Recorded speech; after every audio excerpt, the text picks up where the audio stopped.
Well, this question, it's really seemed to kind of get buried recently. Will I be getting a second stimulus check? But it takes a bipartisan effort in Washington to make something like that happen. Talks between Democrats and Republicans, they're set to resume in order to pass a new economic relief package, which could authorize a second round of stimulus checks and other benefits to millions of Americans. House Democrats are preparing a new proposal with around $2.4 trillion in aid, which is $1 trillion less than the HEROES Act that was proposed back in May.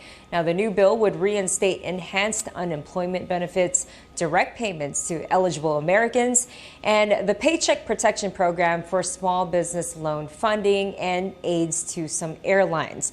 Both sides of the aisle are racing against the clock to agree on another package before Election Day. Yeah, and when that bill could pass, well, it's still up in the air. But we do know that the schedules to break after the current session can be extended by the leaders of the Senate and the House. Now, if the Senate votes on it, let's say October 2nd, the president could sign it into law as early as October 4th.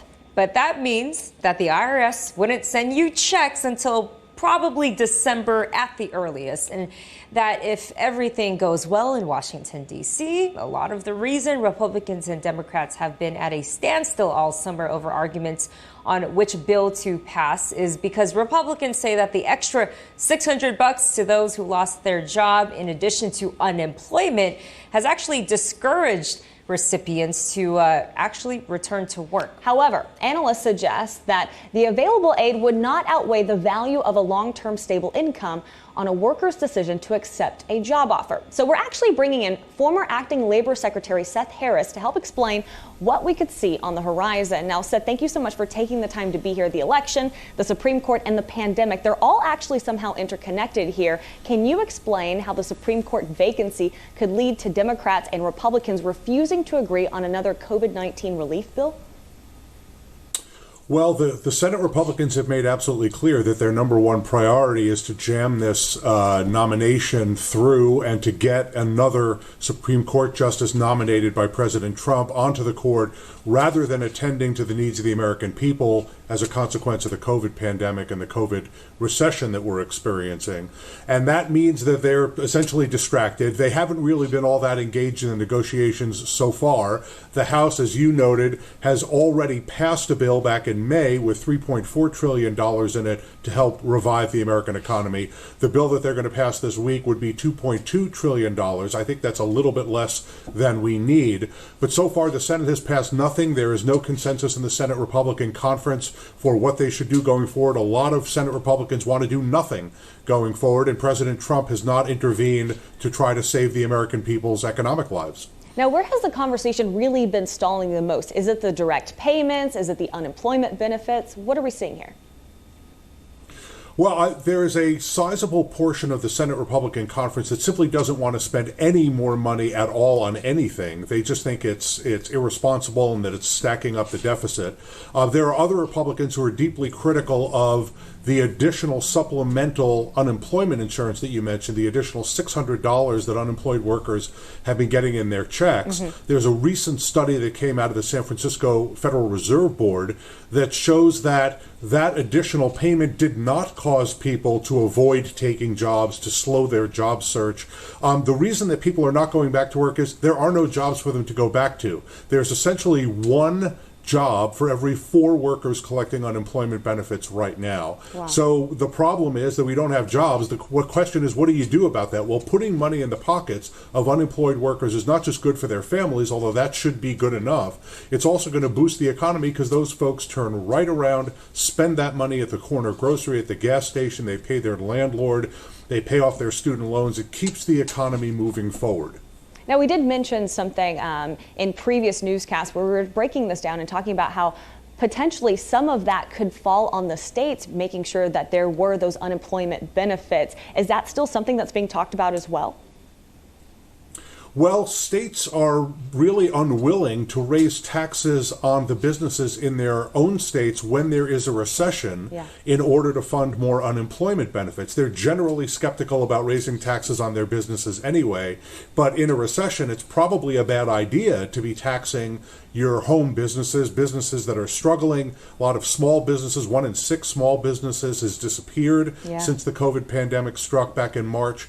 And so it really is incumbent on the U.S. government, the federal government, which is able to borrow now essentially cost-free because interest rates are so low, to be able to supply that money to the states, put that money into unemployed workers' pockets, into small businesses, into food insecure families, people who are really struggling in this pandemic recession.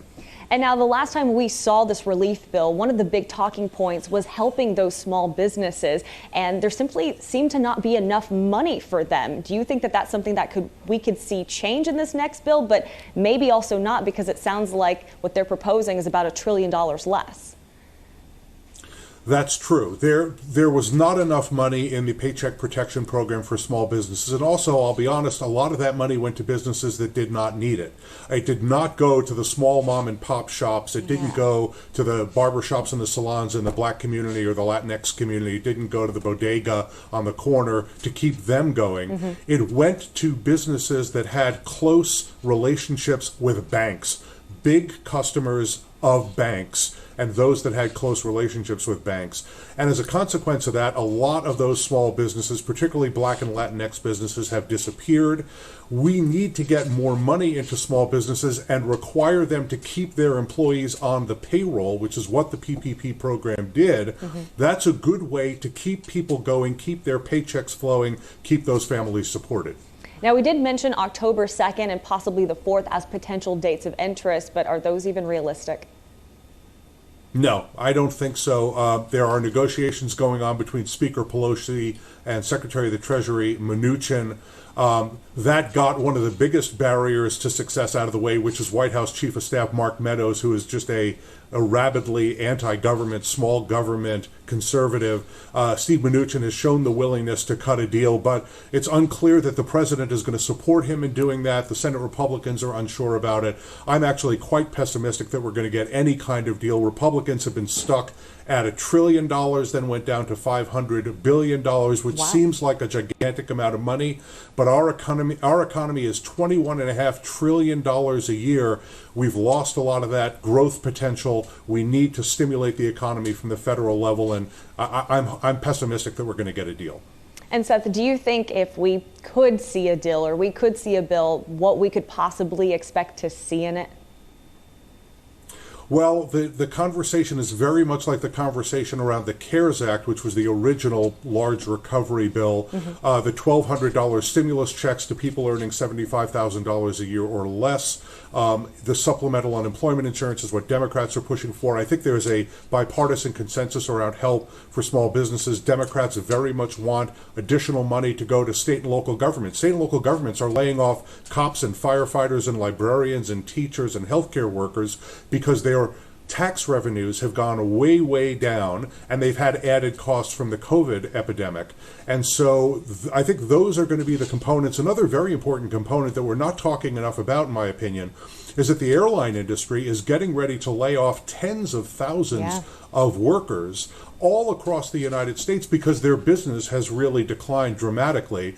There was a big support portion of the CARES Act to keep those airlines going, to keep those workers employed. That runs out literally today. So if we don't get a deal in the next few days, we could see tens of thousands of layoffs in the airline industry. That would be a disaster. Because it ran all the way through the end of September, and if we can believe it or not, October it's already here. Seth, thank you so much for your time and for your insight here. Thanks, Tabitha.